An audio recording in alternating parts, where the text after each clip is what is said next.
welcome back. I'm going to be painting some vanderhall parts today. I don't really know, obviously these are for the tail lights, and this is front cowl maybe, I'm not sure, I don't really know much about them. This is exactly how it came to me, already sanded down with 600 grit. I need to blow it off, wax and grease remove it. We're going to put down an epoxy primer, and hopefully these sanding marks go away because it's silver paint, and silver paint's going to show all that if we don't get that out of there. So hopefully once I do the epoxy primer, that's going to cover that up. I'll have to let it dry for a little bit before I put on the silver base coat. Worst case scenario, I have to let the epoxy primer dry and then I have to wet sand it and put one more coat on. But we'll see what happens. This is pretty flexible, so I didn't want to put a bunch of 2K primer or anything on it and run the risk of it peeling in the future. So we're going to see how it works out. It's currently 50 degrees in here, so I'm warming it up. Once it gets warmed up, we'll be ready to start putting on some epoxy primer. I'm going to start getting that mixed up, and this is the silver paint we're using. It's an Omni Plus. It's a better than the Omni, but this stuff is not great. It sprays okay. It's kind of like equivalent to that stuff from eBay as quality wise for base coat. So once we get it, so I gotta see if I have any, hopefully I have some clear, because I don't even know that I have clear. I might have like some Summit clear or something, whatever. I don't plan on wet sanding and buffing it, fingers crossed. Hopefully I don't have to. I don't really think it shows much. I think it's below the front bumper is where it goes. So all right, let me get it warmed up in there. Let me get some epoxy primer mixed up and we will start spraying it. And then after this, later on today, after this is painted, I'm going to move these parts out and we're going to move in the satin black parts for the 64 Impala and get those painted. I'm just going to put it all in the same video. You know what, I take that back. I'm going to do two separate videos just so that this is separate from that, because if somebody starts watching this video and this starts first, they're going to wonder where the 64 Impala parts are. So I'll make two separate videos.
Okay, first coat looks really good. Having a problem a little bit, trying to get way into that corner in there, trying to get the paint in there without having it run. So we're gonna let this set up for 10 minutes. We're gonna put another coat on. It's got a slow reducer in it, so it's gonna take a little bit longer to set up. Okay, we're letting that set up. Another thing I've noticed with metallic paints, the longer you let them sit, you know, if you let them sit for 15, 20 minutes, the less modeling you get. Modeling is blotchiness in your silver. You gotta fully let it dry. If we were to go out there right now and start hammering on clear with that base not fully dried, it's gonna be really modelly looking. There's gonna be blotches in it everywhere because the paint has not had time to fully dry and lay out. You know what I mean? It's just, right now it's kind of just moving around and settling down, and that's what you want it to do. So after your last coat of base, you really want to let it set for 15, 20 minutes. Don't worry about dirt or anything like that because you can tack cloth it before you start putting your clear on. So even letting it sit for a half an hour is a good idea. The longer you let that base coat sit, obviously you don't want to go more than 24 hours or you have to recoat it. But after 24 hours, I think you actually have to scuff it and then recoat it. But anyways, you know, letting it set for a little bit, get those solvents out of that base coat. That's going to prevent you from getting solvent pop in your clear. Solvent pop in your clear is when you get a bunch of little dimples in your clear. And that's actually the solvent from your base coat coming through the clear to dry. You know, everything evaporates and it goes upwards. So anytime you cover something that's not dry, it's going to come to the surface because it has nowhere else to go. Can't go down, can't go into the panel, it has to go out. So, all right, we're going to let that dry for another 10 minutes and then we're going to put another coat on. And then once I don't know if I'm going to do 3 coats or not. We'll see what it looks like after the second one. I might just do a little drop coat. Might just put the second coat on and then just kind of mist a light coat over top, and then we'll let it set for 20 minutes, and then we'll put probably just 2 coats of clear. Like I said, I don't want to overload that with a bunch of product and it get bumped into something and instantly want to crack because it's an 1/8 inch thick of product. So we're trying to keep it as thin as possible so that if it does lightly bump against something, it doesn't automatically crack and start falling apart. So all right, I'll be back in a little bit.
dry for 20 minutes, and then we should be ready for clearing.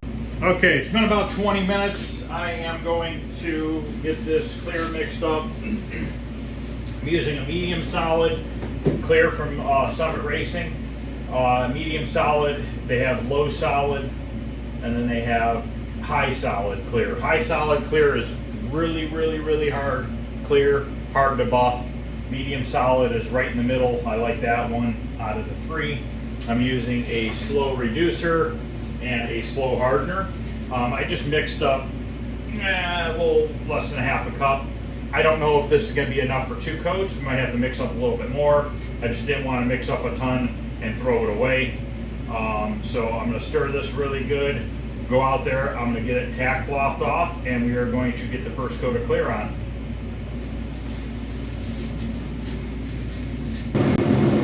Okay, it looks like the base coat dried a nice, even, smooth finish. Looks good. I'm going to grab a tack cloth, wipe it off real quick. It doesn't look like there's any dirt on it, but that does not mean that there's not any dirt on it.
Set for 10-15 minutes.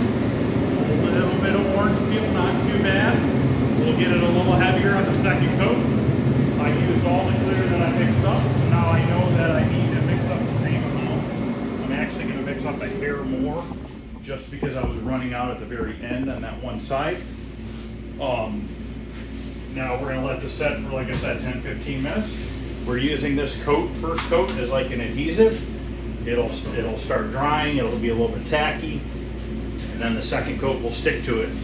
If you load on that first coat real heavy, you're going to run it. And especially if you don't let your base coat dry, you're going to take your base coat with your run, and then it's going to look like hell. So take your time. This is the most important part of any project leading to paint, is once you get ready to paint, take your time. This is the most time-consuming part of most of it, you know what I mean? Obviously, body work and stuff takes a long time, but as far as like spraying primer, sealer, all that stuff, none of that stuff matters like it does when you get to the clear coat. This is where it all is going to make or break it, as far as, are you going to have to wet sand your ass off, to make it look smooth, or, you know, letting it set, doing its thing, and then hopefully you don't have to do a ton of wet sanding and buffing. So I'm going to go ahead and mix up some more, and then we are going to get the last coat on. Another thing I always do to kind of occupy my time while I'm waiting for the clear between the first coat, second coat, same thing with the base coat and stuff, is I clean up. You know what I mean? I put my stuff away that I'm done using. I try to occupy my time so I don't get anxious and want to go out there and get another coat on it, because I want to see what it looks like finished. So, you know, take your time, clean up, eat something, drink a bottle of water, you know, make a phone call, let it sit, let it do its thing. All right, get this stirred up one more time. And we are going to go put this last coat on. Everything's looking real good. Happy with it so far. Get this coat to lay on a little bit flatter, I'll be happy. Gonna let this dry. Later on, I'm gonna make another video on painting the satin black parts for the 64 Impala. I picked up the moldings yesterday for the 64 Impala, so I have all those. I think I'm missing weather stripping and stuff, but I at least have all the moldings. So once the satin black parts are painted, the inner wheel wells and stuff, we can get the fenders and stuff put on. So let's go get this second coat of clear on.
We are going to let that dry for 10 minutes or so, and we will go take a look at it. I'm going to get this cleaned up. A little bit extra clear than I normally would, but I didn't want the gun to start running low and it start sputtering and stuff. So all right, let me get this cleaned out and we'll come back and take a look at it. All right, I'm still waiting a couple more minutes, we'll take a look at it. If you notice, I usually always wear a spray suit. The reason why I always wear a spray suit is we have dogs, okay? And I don't care if you take your clothes right out of the dryer, put them on and come out here and paint, you'll get dog hair in your paint. Every freaking time. So I always just buy these disposable PPG suits, which I don't even think they're made by PPG. think they just stick their sticker on here. But I think they're about $8 a piece, $10 a piece, something like that. And I can usually use them about 4 or 5 times before I throw them away and get another one. You could buy ones that you can wash, but once again, I have dogs, and even washing that, I think would end up with hair in your paint job because you'd be just taking out of your laundry. So I just prefer these ones. They're cheap throwaways, and you can just buy a dozen at a time, and that'll last you a long time. So give me a couple more minutes, we're gonna go out there and we'll take a look at it. I'm just letting the clear flow out. All right, let's go take a look at it.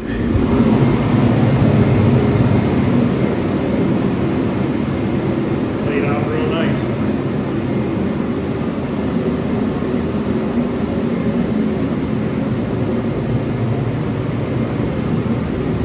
So I'm gonna let this dry for a while, and then we will paint some satin black parts later on. So all right guys, that's gonna end this video. Just a quick video of painting some vanderhall parts.